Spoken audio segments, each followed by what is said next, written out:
Hello and welcome to 360 Gamercast, episode 112 for Tuesday, the 1st of March 2022. I'm your host, Mark Webb, gamertag Pearson ID, Steam ID, Webby 360G, and joining me on this very fine evening is... Back after a week off, it's Nick Fights.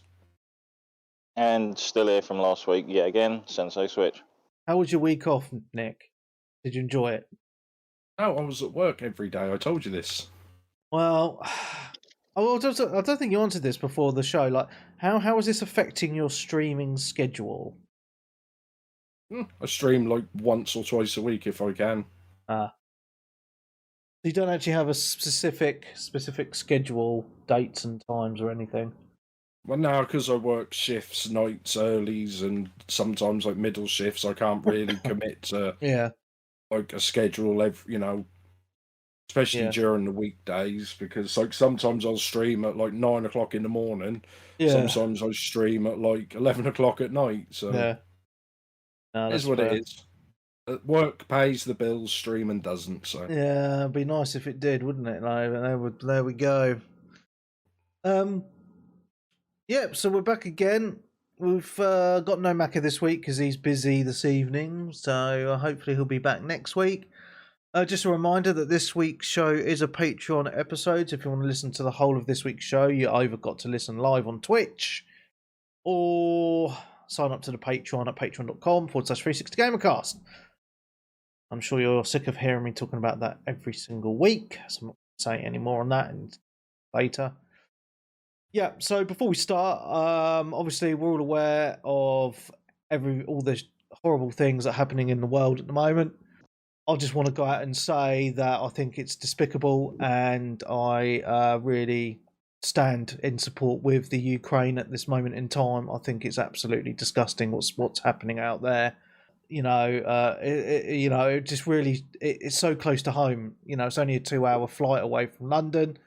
It's Europe, and I really wish that more was being done to help the people out there. I know all the political reasons why why more help isn't being done out there, but I really truly wish that there was more support that the West could give. So yeah, I just wanted to mention that because it's big news this week. I mean, I've been glued to the news channels, just wanting to know what's been going on. Interestingly, and in the gaming world, there is actually a few studios based in the Ukraine. And one of the most prominent ones is the developers GSC Game World, who are currently in production of Stalker 2, which was due to come out towards the end of the year. I don't think that's going to be happening now.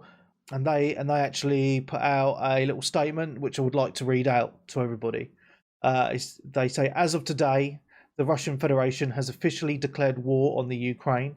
Our country woke up with the sounds of explosions and weapons fire, but is ready to defend its freedom and independence, for it remains strong and ready for anything. The future is unknown, but we hope for the best. As ever sure of our armed forces and our belief in Ukraine, we thus address all of our colleagues in the gaming industry, players, bloggers, or anyone who sees this post in their newsfeed. Share this, do not stand aside, and help those in need.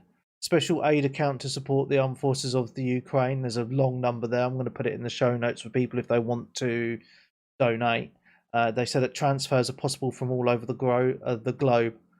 They also say through pain, death, war, fear, and inhuman cruelty, Ukraine will persevere as it always does. GSC Game World.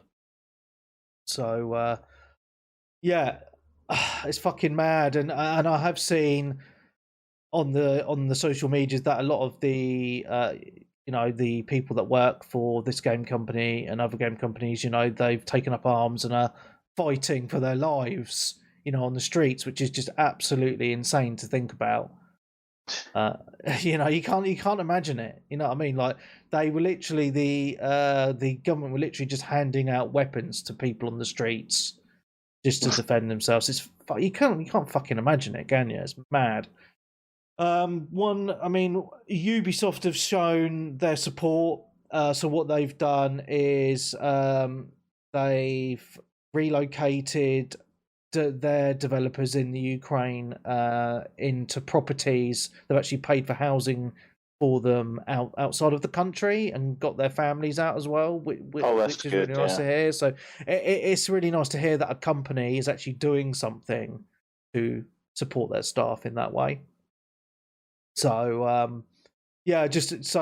mean, I'm pretty sure everyone feels the same. It's absolutely disgusting, and we we just stand with everyone there, and just and there's nothing else I can say on it really. It's just been shock horror what's been happening, So yeah, I just wanted to mention that at the beginning of the show, just so people can hear that.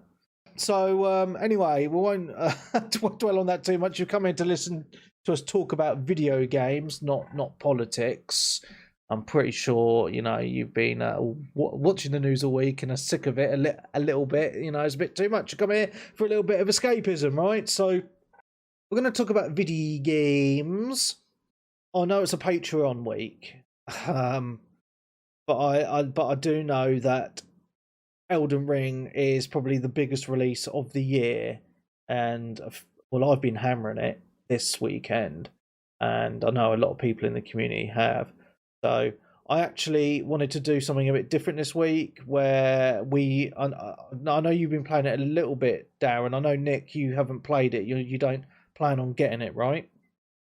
No, not for that. I haven't started Dark Souls 3 yet. Yeah. Wow. So I wanted to start this week's show differently and just talk about Elden Ring, and then after the Elden Ring chat, cut it off. Everything else for the patrons, if that's okay with you guys. Nick, you can have a little sleep, mate, if you want.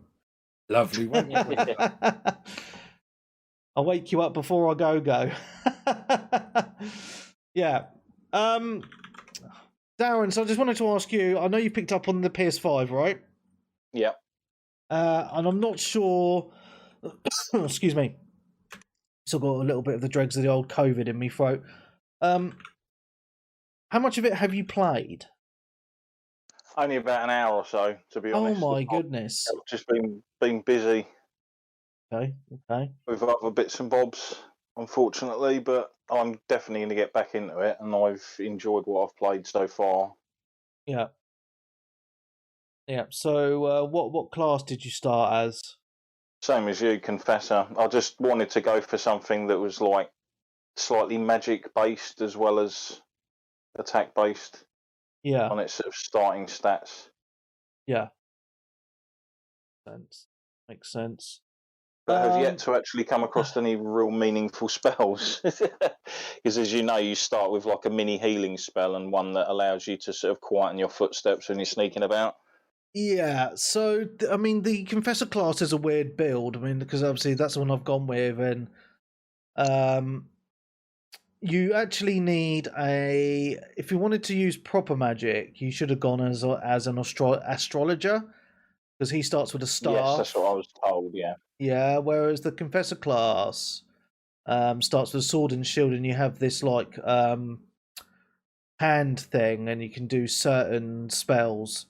So I've unlocked the ability to throw fireballs, and that's probably about it, because you get to a point where you can buy, they're called incantations for that, right? And you've got spells, so you can't, if you buy a spell, you can't use it because you don't have a staff. Yeah. So, but I mean, this game, right? It is I literally, right, this is not no word of a lie, I physically had to make myself pull myself away from the game this afternoon, like, because I was hooked. I've been hooked on it, and I've been like, when I haven't been playing it, I've been watching gameplay videos and tips and and looking at guides and things like that.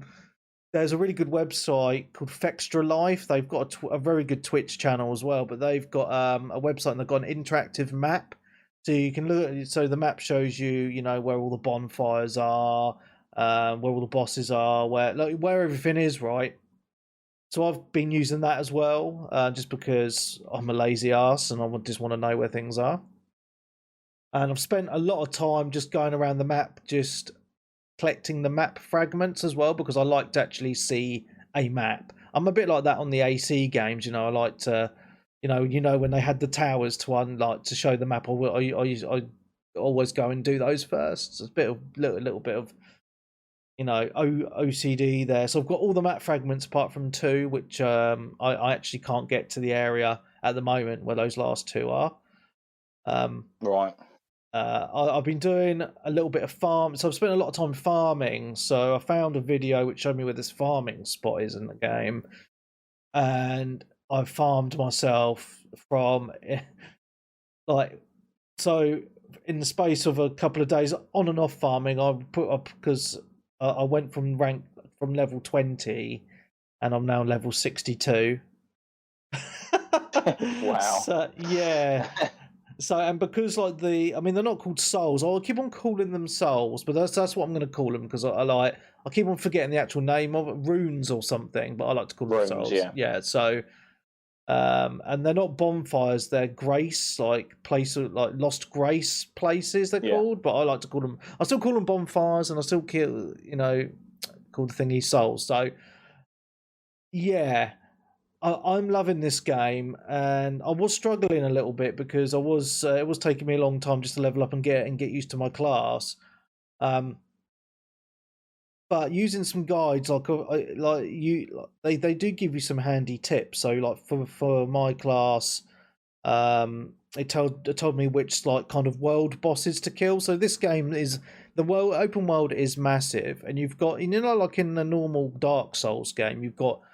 It's quite linear, right? And you've got your bosses along the way, right? You go through the fog and the door, and then you've got a boss.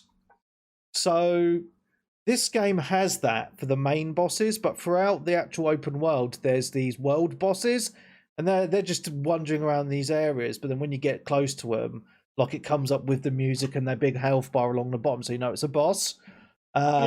And generally, I'm not saying all of them, but some of them, they're meant to be a little bit easier than the main bosses. Some of them are, some of them aren't. I've actually defeated quite a few. And when you defeat some of them, they give you these extra. They can give you abilities or extra magic things to add to your weapons or shields or whatever. I can't remember the name of it now, but you can attach one of these kind of magic things to each of your weapons and shields, and it's kind of like a buff. So you when you so for my shield, it's got this magic thing. I press the left trigger and it makes it really shiny for about 15 seconds. And what that does is when I'm blocking, I get 100% block, and when I'm hit, it doesn't take away any of my stamina. So that becomes really handy, if you're facing a really powerful boss. You're pretty much invincible when you got your shield up. But it doesn't stop for they can still knock you back if they do a mega powerful attack. So you need to watch out for that. But I've really enjoyed experimenting, because I usually just go for a standard sword and shield dude in these games, and obviously you start off like that with this particular class. But there's other weapons throughout the game which I have experimented with and I've really enjoyed. So there's one of them you get in a cave, which is it's a sword, but it's got 2 blades. So it's kind of like a dual lightsaber, and you hold it in the middle. Yeah, a glaive, basically. Yes, and that's one of the most powerful early starting weapons to have. So I used that for a while. And then I defeated this other boss on a horse, and he had this really long pike thing, and I've been using that now because it's called a halberd, and that's mega powerful. So that's kind of my weapon of choice at the moment. Yeah, but what I've been really liking about this, I haven't been using a guide for everything. There's been a lot of things that I have discovered just on my own, just I've been exploring the world, and that's what makes this game very magical, because unlike most other modern games, right, you get dropped in an open world, if it's an open world game, and you've got your compass above you or whatever, and it has the little markers of where to go next. You can run through it quite linear, like Horizon Forbidden West as a prime example, right? I managed to just power through that because I knew exactly where I was meant to be going because of the markers, right? Whereas on this, there's none of that. It's basically you're dropped in the open world after a little intro section. It's like, well, off you go, mate. Figure it out. And this is but this is one of the things that people have been complaining about as well, who have been chatting to this week in party chat, because you get a lot of items in this game, and none of it's explained to you what the fuck these items do, and that's very frustrating. Like, I mean, even me, who's quite seasoned with these games, like, took me ages. I had to go online to figure out how to use, like, how I request players to come and join my world for the boss battles, because I had no fucking clue.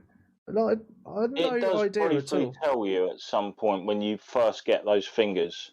It does mention it there, but it doesn't explain like how you use them or whatnot. No. So like the finger things are actually you put down to be summoned into someone else's world, and then there's another item which is a consumable. The Severer that banishes people that invade your world. Yeah, but there's a consumable to get, like, to see other people's signs to get them into your world. Yeah. So that's the only way to get people into your world for the bosses, and so I highly recommend. So this is what I found out as well: is early on at that first church, you can get a crafting kit. You buy a crafting kit off the dude, and there's 300 runes or whatever the fuck it's called. I'm just gonna call it souls for this, all right? Just because it's in my mind. And then you can create those items, and it's basically just got to go around the world collecting these flowers, and it's 2 flowers per. Which makes one of those curling finger thingies to get people in. So I recommend that people do that.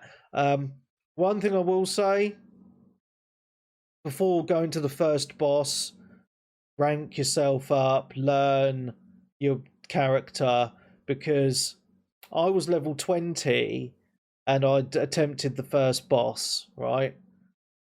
This was on Friday night, and I nearly threw my controller at my TV screen. I'm not even joking. 18 attempts it took me. Wow. And that is with calling in 2 people each time. So there's 3 of us fighting him, 18 attempts. And it's absolutely insane. And you know the only reason we beat him? And this is the kind of the cheese method, which is why I said to go astrologian if you want an easier time, because with these magic builds, it's kind of a cheese. You can just kind of, if you rank up your intelligence and rank up your character and your magics and stuff, you can literally just sit back and spam your magic at the enemies, and they just drop so quick. So depends on the spell, obviously, mind as well. So the one you start with astrology is like this blue bullet thing that flies at him. So I went into the boss, and one of the guys was the astrologer, and he just hung back, and every time he hit the enemy with this blue magic bullet thing, it took away so much health. I was like, oh my god, I can't believe this. So that is a top tip. That is the build for people that if you want a bit of an easier time. But I'm enjoying the Confessor class. You're a glass cannon, basically. Yeah. Because obviously, if anything gets up close to you and starts slapping you about, you're hardly going to take much damage at all. Yeah. As like someone wearing woolen clothing and etc. Yeah. But this is why I like my class. Now I've ranked him up, right? Because I've got sword and shield. I've got a fire. I've got some offensive magic if I want to use it.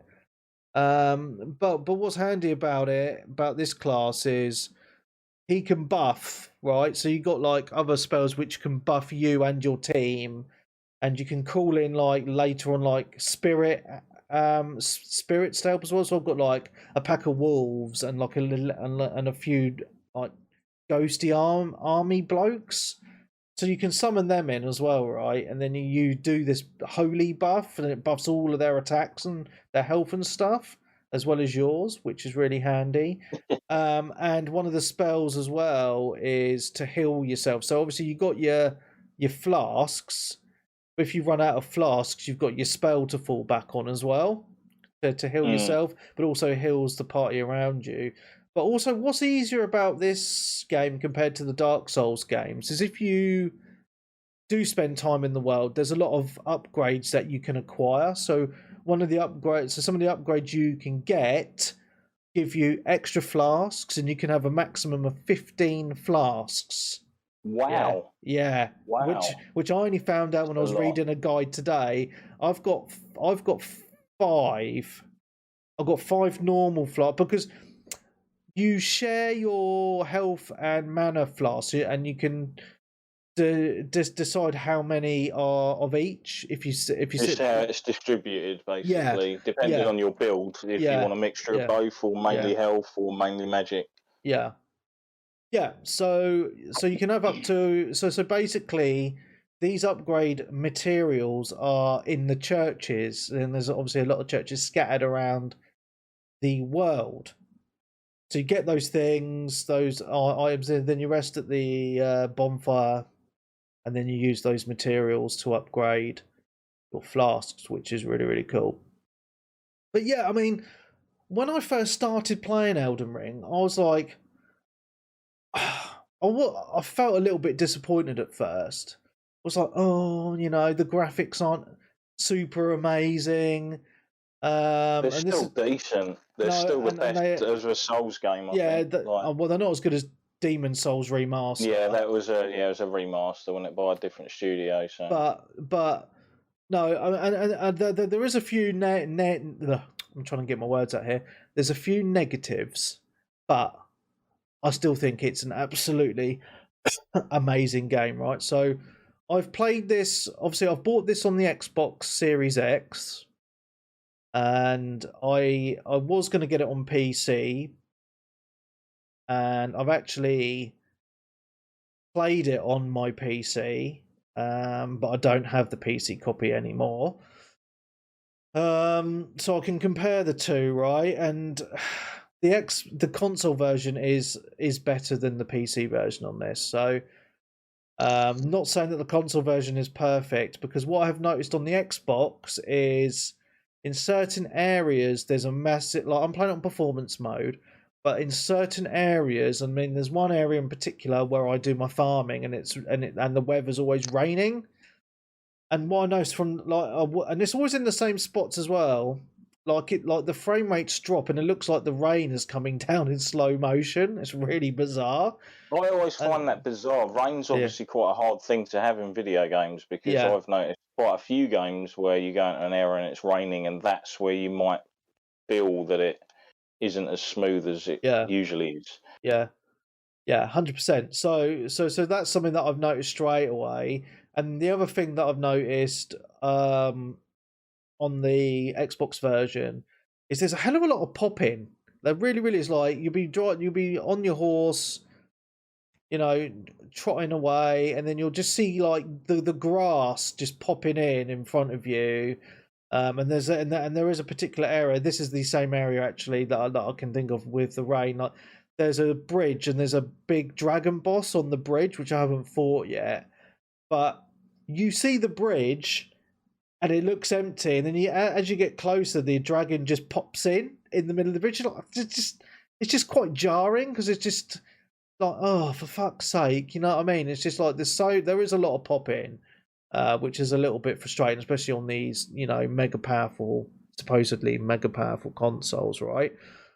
But yeah, talking about the PC version, it's suffering really, really bad, and it's been not review bombed. It's just got a lot of negative reviews on Steam, and a lot of like PC Gamer have picked up this story as well, and this is why I was a little bit annoyed, because all the reviews that come out before the game come out all gave, it's got a load of 10 out of 10s. A lot of reviewers had reviewed, the PC version, and didn't mention any of this, right? And after the game's come out, the PC version, you should avoid it now.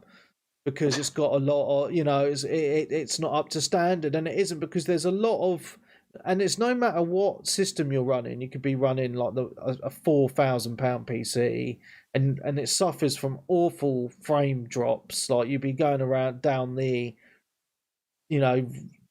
down a field or something, and then the frame rate will just be like all over the fucking place, and then it is way more noticeable on PC as well than on the console. It's because it's obviously this is their first real attempt at an open world as well. You've got to take that into some sort of consideration, because normally it's a linear sort of area, all the assets and everything are loaded in, but because you can skip off in any direction, like they say when you start the game, someone's like, oh, which direction do you head in? And there isn't really a wrong direction. Yeah.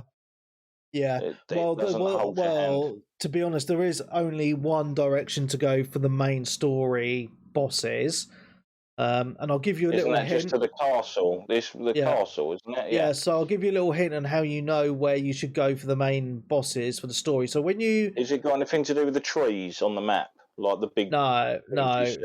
So when you look at the map and you look at your bonfire areas, like some of them have like a little line coming off them. The direction of that, where the lines are going, is kind of the direction where you need to be going for a big boss. Right. Yeah. And obviously one of the first ones is it leads you to that castle. Which I have mentioned.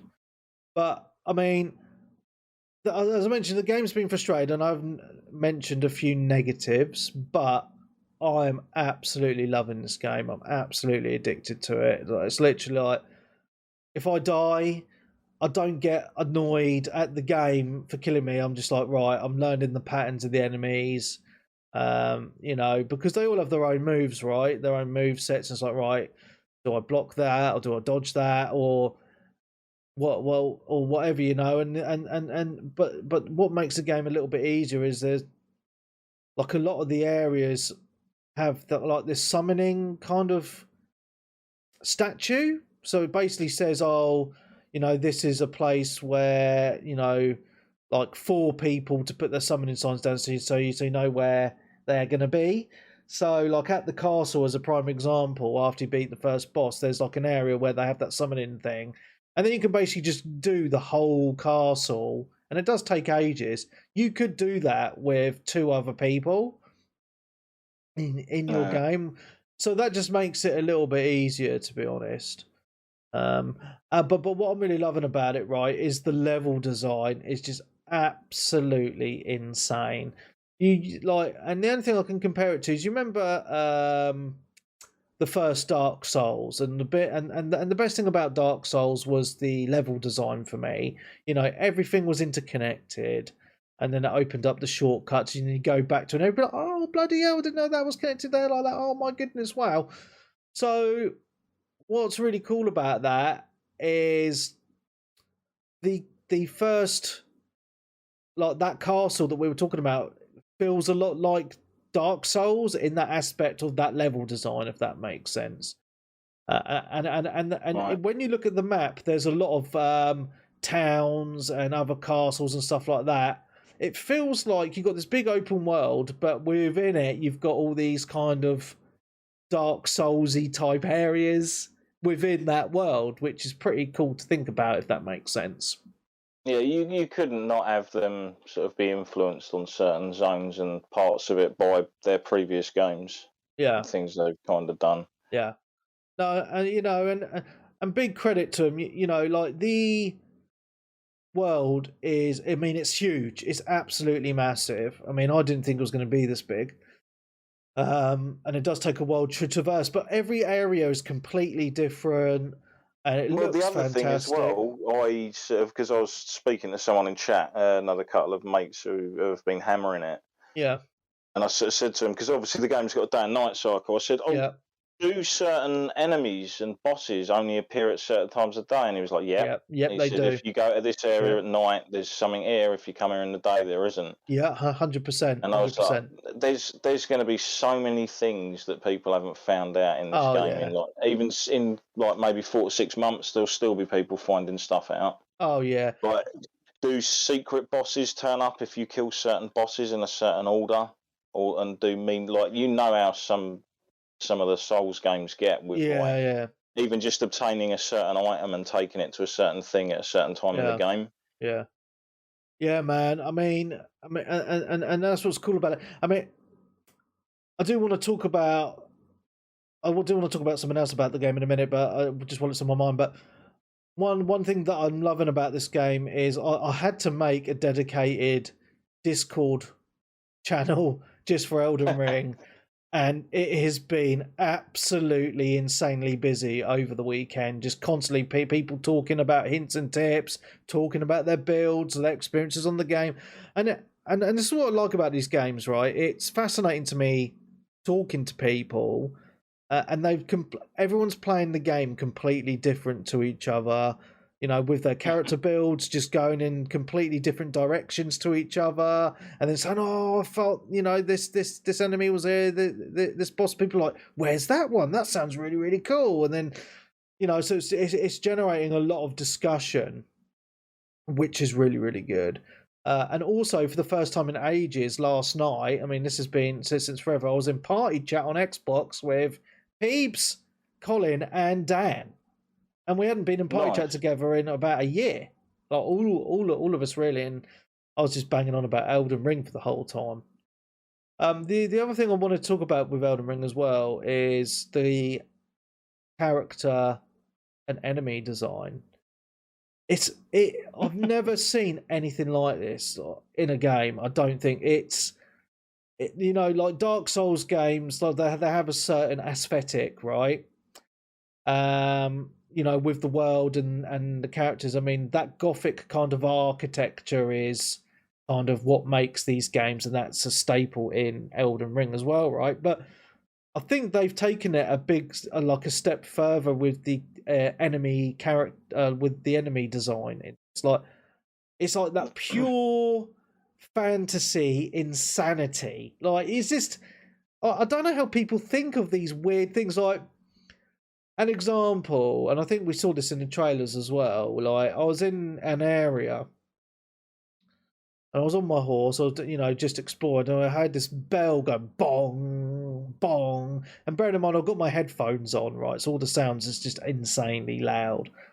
And then the mist clears, and there's like this giant like rock. I don't know, like air like thing, but it's got like it's on 4 legs, and it's got this giant bell under it, just like, and it's walking along, and it's shaking all the ground, so you can tell how heavy it is. It's walking on, I'm just like standing there in awe. Like, I'm literally sitting there in awe for about a minute, just watching this thing go past. It's like bong, walking past. I was just like, oh my god, that thing is just absolutely insane, right?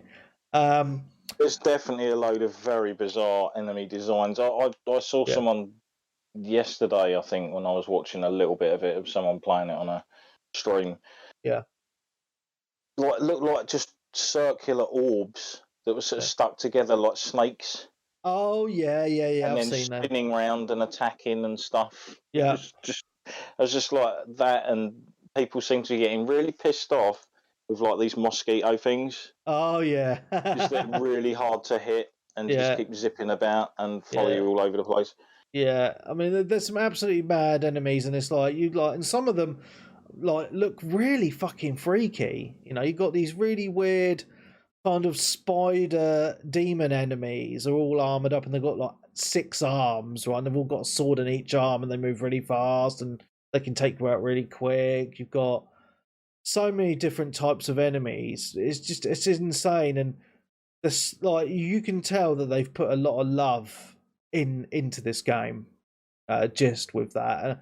I mean, it's just like there's so many different enemy types, and that's what is just absolutely astounding to me. And they all have their own move sets and everything like that as well. So there's a lot of learning in this game, which is really really cool. And I'm just loving the world. Like, it's like literally I've spent 30 hours in the game, and I feel like I've hardly scratched the surface on it, to be honest with you. There's just so many things I haven't seen or done. Like, you've got the overworld, but then you've got the underworld. You got all these dungeons, and they like mines, and they go on for what seems like miles underground. You know what I mean? So you haven't. It's not just what you can see when you bring up the map, right? So, it's just something to bear in mind. It's just crazy, and so with all those design aspects, you can let go some of the performance issues. You can think, you know what, it's still an enjoyable game. You know what I mean? So it'll get fine tuned as well, no doubt. Yeah, of course. After a while, this has been launched across all platforms bar Switch, hasn't it? So, and I think it also will run on like the previous gen hardware as well. So that's a lot of different builds of the game. Yeah, 100% agree. Yeah, so I don't want to bang on about it too much more because I think next week we'll be talking about it again some more. But it's just that when you like the variety of the world is just it's insane, and what I like about it, right, is like when you look at a map, when you look at the map on Assassin's Creed, and it's just, and I'm just using that as an example. You look at it, and it's just covered in icons, and you feel really overwhelmed, right? Because there's none of that on the map on this game. You like it. It takes all that stress away, in a weird way, where you just think, I'm just going to go and explore and just see what the fuck I can find. And I tell you what, like, I've like without using guides or anything, I've literally found so many cool things in this game. Like, I found proper massive dungeons. I've found secret characters that show you some cool stuff. Loads of and cool areas, and other stuff I don't really want to mention without spoiling it, to be honest. Yeah, so that sense of exploration is just insane, because you just get that wow factor. Like, wow, I can't believe I found this thing, and so, wow, this is so cool. So it's definitely deserving of the high review scores for sure. But I do think the PC version certainly needs sorting out, because there's a lot of things, like, it wasn't just that. My mate rang me and he got it on PC, and he's got a Razer controller. It's like an Xbox style controller, but it's made by Razer, and it won't work with the game, right? And I've been seeing a lot of reports on Reddit and other social media platforms that a lot of PC users are having issues not being able to use their controllers with the game. Yeah, I've heard that. Which is a big shame. So, I tested it with just my Xbox Series X controller, and it ran, and that worked fine. But I think if you're like a lot of third-party controllers haven't got any support for it, which is a little bit of a shame. Yeah. So, I don't really want to say anything else on it apart from it's really, really awesome.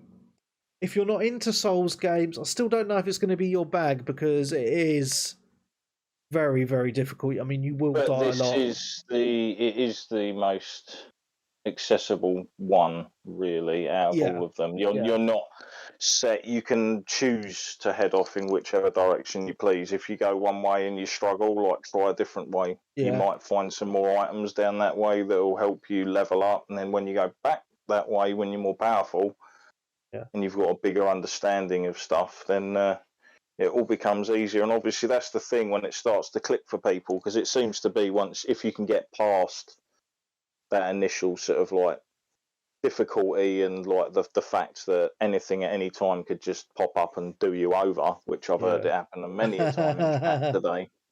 Like, suddenly someone going, "What the fuck is that? Oh, really? Fuck it!" Right? And then like, yeah, it's it can be frustrating, but once it clicks, it does click, and you're right, because you can call people in to help you. It does make it easier as well. If you've got a group of friends, you could, in theory, you set a password on the summoning sign, and you can get a couple of friends in just to traverse the world with you. But bear in mind, once you defeat one of the bosses, they leave your world, because the objective is to defeat one of the world bosses together. Yeah. But and also if you're joining someone else's game, obviously it doesn't. If you haven't beaten the boss in your world, and you defeat it in someone else's world, he still won't be defeated in your world, so you still need to do it again. But you do earn the currency if you join someone else's game. To be more honest, I think you're more likely going to be the people that want to be summoned in for those fights are usually someone who's done the fight, knows the fight. Yeah. And it's basically like, you know what, I'd quite like some rewards for doing that again and getting someone else through. I know. Well, that's what you hope for when you summon someone in, because you don't want like a noob who just goes Leroy Jenkins and goes straight down. I mean, that's the problem I had on Friday. Like, some of the people I summoned in just died within 1 or 2 hits. And that's why I was getting frustrated, because I was like, if you're going to put a sign down to be summoned in, make sure you're not a fucking noob. You know what I mean? So, yeah. I mean, and that's, but the thing is, it's because, you know, the game had only come out really that day. So, obviously, people haven't put much time into it. I imagine when you summon people in say a week or two's time on these bosses, it's gonna be a lot easier, because you're gonna have people that have, you know, farmed and maxed their characters out, and they just want to do it for the lulz. You know what I mean? So, there's that. Is there a max level? Because generally in the Souls games, you can kind of keep going, but you eventually end up with like sort of like your gains. I don't know. I mean, anywhere near as good. I haven't actually looked that up. I mean, in my mind, I would have thought it's level 99, but I can't. Obviously, I don't know. I've not looked it up, so I have no idea. Obviously, the higher level you get, the more of the souls you need to level up. So it does take a bit longer. But the farming spot that I've found, you can level up really quick. You know, so. I was going to say, yeah, I'm quite surprised you're such a high level, to be honest. Like, yeah, well, it's literally you're mostly level the amount of hours you've put into the game, aren't you? Which is I mean the area that I've been farming, it's the enemies aren't that hard, and they drop 1,000 souls per kill. Wow, so, that's just yeah. You know, so when I was low level, you know, I was doing my little run, and I was getting enough to level up 2, 3, 4 times, you know. But now I'll have to do 2 runs just to level up once now, but it doesn't take long, maybe about 10 minutes. So yeah, it's all good though, man. I'm absolutely loving it. So I'm just taking my time with it. You know, I did see some reviews saying that it's like a minimum of 80 hours just to complete the game, and that's not even doing all the bosses in the game. There is an interactive map, and so I was looking at that, and it lists all the bosses, and there's probably about 30 odd bosses in the world. At least. There's like a ton, and they're just the bosses, not the sub bosses. Yeah, it's crazy. So, yeah, so it's a big ass game, which is going to take time to complete, and people are going to be talking about this for a good while, I think. Great game. It'd be interesting. It got about just under 1 million people watching it, didn't it, on Twitch on launch day? Yeah. Which obviously isn't as big as something like Lost Ark, which is kind of interesting in a way. Okay, considering Lost Ark wasn't as like massively as hyped. Yeah. Like, it was obviously hyped in certain circles, but just in general as a game. Yeah. So maybe more people were just playing it than wanting to watch it. That was the well, thing. people want to get tips and stuff, right? You know, on builds and stuff like that. But just digressing, AJ in the Twitch chat has just put in that there are 83 bosses in total. That's including the sub bosses. That's a lot of bosses. So yeah, man, there's a good few dragons in the mix. I know, which is pretty cool. But yeah, man, you know, for a game this big with this much content, you know, I think it's well worth the money, to be honest. I mean, I was lucky. I got it on Xbox because I've been using my Bing points. I've been saving up my Bing points, and I only paid 25 quid for it on digital, so I was well happy with that. So that's 25 quid well spent in my opinion. So yeah, very snuff. Yeah, man. Okay, we're going to leave it there on Elden Ring. I think we banged on about it for long now. Enough. Yeah, it is a fantastic game, and you know, I just want to play it. I want to carry on. Okay, so Nick, you can wake up now, mate. What happened? Oh, nothing important, mate. Stupid old game. It looks like a PS2 game, doesn't it? That's your favourite. That's your favourite thing to say, isn't it? There is actually a PS2 game called what was it? Eternal Ring, which I don't know if that's a prequel to that though. It's the same. It's from Software though. No, the first one was Demon Souls of these games. I know, but From Software, the developers, done a game on PS2 called Eternal Ring. Okay. I don't know if there's something to do with that, but it was before they were really hard. That was like a first-person game. Looks the same sort of thing, like with magic and like health bars in the top corner and stuff. Yeah. I don't know if that's a sequel, or this is a sequel, but. Okay, well, we're going to move on anyway. So if you want to listen to the rest of this week's show, you need to be a Patreon. So you need to subscribe, patreon.com/360gamecast. From there, it's £5 a month. You get a show every single week of the year. If you don't want to pay, that's fine. The only other way to listen is to listen live. Head over to twitch.tv/Webby360G every Sunday evening at 8:30 p.m. UK time is when we stream live. If you watch the stream live, you can, or if you're an Amazon Prime subscriber, please use the old subscription with that. Every little helps, and you can join in on the chat, say hello, tell me when I'm wrong, tell me when I'm right, ask questions, and just generally just join in, which is really, really fun.